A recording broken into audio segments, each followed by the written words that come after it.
നമസ്കാരം. ഇന്ന് ആധ്യാത്മിക ലോകത്ത് നമ്മൾ മന്ത്രം എന്ന ശാസ്ത്രത്തെ ചർച്ച ചെയ്തുകൊണ്ടിരിക്കുകയാണ്. എന്താണ് മന്ത്രം? മന്ത്രത്തിന് പൊതുവേ ഇന്ന് ആളുകൾ പറയുന്ന ഒരു നിർവചനം മനനാൽ ത്രായതേ ഇതി മന്ത്ര എന്ന നിർവചനമാണ്. മനനം ചെയ്യുന്നവനെ രക്ഷിക്കുന്നത് മന്ത്രം. അതായത് മന്ത്രം ജപിക്കുന്നവരെ, ജപിക്കുക എന്ന് പറഞ്ഞാൽ ജപത്തിന് 2-3 തരം ജപങ്ങളുണ്ട്. വൈഖരിയായിട്ട് ജപിക്കാം, ഉപാംശമായിട്ട് ജപിക്കാം, മാനസമായിട്ട് ജപിക്കാം എന്നൊക്കെ പറയുന്നു. ഇപ്പോൾ മനനം ചെയ്യുന്നതിനെ രക്ഷിക്കുന്നത് എന്ന് പറയുമ്പോൾ മന്ത്രത്തിൻ്റെ ദേവത രക്ഷിക്കുന്നു എന്ന അർത്ഥത്തിലാണ് പറയുന്നത്. അപ്പോൾ അവിടെ ദേവതയുണ്ട്, രക്ഷിക്കപ്പെടുന്ന ആളുമുണ്ട്, മന്ത്രം ജപിക്കുന്ന ആൾ. അപ്പോൾ അവിടെ ദ്വൈതമായിട്ടാണ് പ്രവർത്തിക്കുക. ദ്വൈതമായിട്ട് നമ്മൾ എപ്പോഴും മന്ത്രം ജപിച്ചാൽ രക്ഷിക്കും ദേവത എന്ന സങ്കല്പത്തിലാണ് ജപിക്കുന്നതെങ്കിൽ ദേവത നമ്മളിൽ ദ്വൈതമായിട്ട്, അതായത് രണ്ടായിട്ടായിരിക്കും എക്കാലത്തും നിൽക്കുക. ഇപ്പോൾ ചില മന്ത്രങ്ങൾക്ക്, മന്ത്രം എന്ന് പറഞ്ഞാൽ ശരിക്ക് ശബ്ദ സമാനമാണ്. ഇംഗ്ലീഷിൽ പറഞ്ഞാൽ സൗണ്ട് ഇക്വലൻ്റ് എന്ന് പറയാം.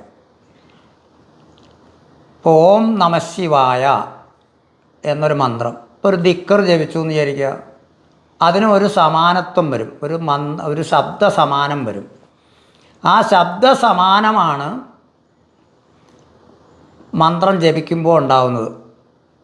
അതിന് കോൺഷ്യസ് ആയിട്ടുള്ള ഒരു ബോധശക്തിയായിട്ട് വരുമ്പോൾ അത് ദേവതയാണ്. മന്ത്രത്തിന് ചില മന്ത്രങ്ങൾക്ക് യന്ത്രവുമുണ്ട്. യന്ത്രം എന്ന് പറഞ്ഞിട്ടുണ്ടെങ്കിൽ അതിൻ്റെ ജിയോമെട്രിക്കൽ ഇക്വലൻ്റ് അല്ലെങ്കിൽ ക്ഷേത്രഗണിത സമാനം എന്ന് പറയാം. ഇനി ചില മന്ത്രങ്ങളൊക്കെ അർത്ഥമുള്ള മന്ത്രമുണ്ട്. അപ്പോൾ ആ മന്ത്രത്തിൻ്റെ നിർവചനം ഇത് പറ്റില്ല. മീമാംസയിൽ പ്രയോഗ സമവേദ അർത്ഥസ്മാരക മന്ത്ര എന്ന് പറയും. അർത്ഥത്തെ സ്മരിക്കുമ്പോൾ പ്രയോഗത്തെ ഉണ്ടാക്കുന്നത്. ഇപ്പോൾ ഓം നമഃശിവായ എന്ന് പറയുന്ന മന്ത്രം ജപിക്കുമ്പോൾ ആ മന്ത്രത്തിൻ്റെ അർത്ഥം ശിവനെ നമിക്കുന്നു, നമ ശിവായ, ശിവനായിക്കൊണ്ട് നമസ്കാരം, അല്ലെങ്കിൽ ശിവനെ നമസ്കരിക്കുന്നു എന്ന് നമ്മൾ പറയാം. ശിവം എന്ന് പറയുന്നത് ബോധമാണ്. ഉപനിഷത്തിൽ ബ്രഹ്മം എന്ന് പറയും. അപ്പോൾ ബോധത്തെ നമിക്കുക എന്ന് പറഞ്ഞാൽ, ബോധത്തെ നമിക്കുക എന്ന് പറഞ്ഞാൽ നമസ്കരിക്കാൻ പാടുള്ള ദ്വൈതമൊന്നുമില്ല. ബോധം എന്ന് പറഞ്ഞാൽ അദ്വൈതമാണ്. അപ്പോൾ ബോധമായിരിക്കുക.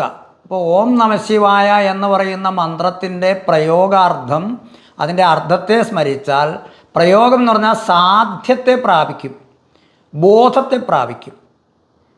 അപ്പോൾ ബോധമാണ് അവിടെ ലക്ഷ്യം.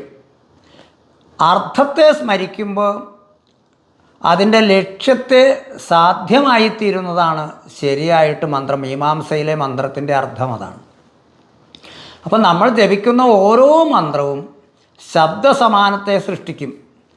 അത് പ്രകൃതിക്കും സമൂഹത്തിനും പ്രപഞ്ചത്തിനും നമുക്കും അനുഗുണമായ മന്ത്രങ്ങളാണ് ജപിക്കേണ്ടത്. പ്രകൃതിക്കും സമൂഹത്തിനും പ്രപഞ്ചത്തിനും നമുക്കും വിപരീത ഫലത്തെ സൃഷ്ടിക്കുന്ന മന്ത്രങ്ങളും നിങ്ങൾക്ക് ജപിക്കാം. പക്ഷേ അത് ജപിച്ചാൽ പ്രപഞ്ചത്തിലെ ശക്തിക്ക്, ആദിശക്തിക്കും പിന്നീട് അത് സ്പന്ദിച്ച് നമ്മളായി വരെ തീർന്നിരിക്കുന്ന എല്ലാ ശക്തിസ്പന്ദങ്ങളിലും വൈഷമ്യം സൃഷ്ടിച്ച് പ്രപഞ്ചത്തിന് തന്നെ എൻട്രോപ്പി ഉണ്ടാക്കി സർവനാശം ഉണ്ടാക്കും.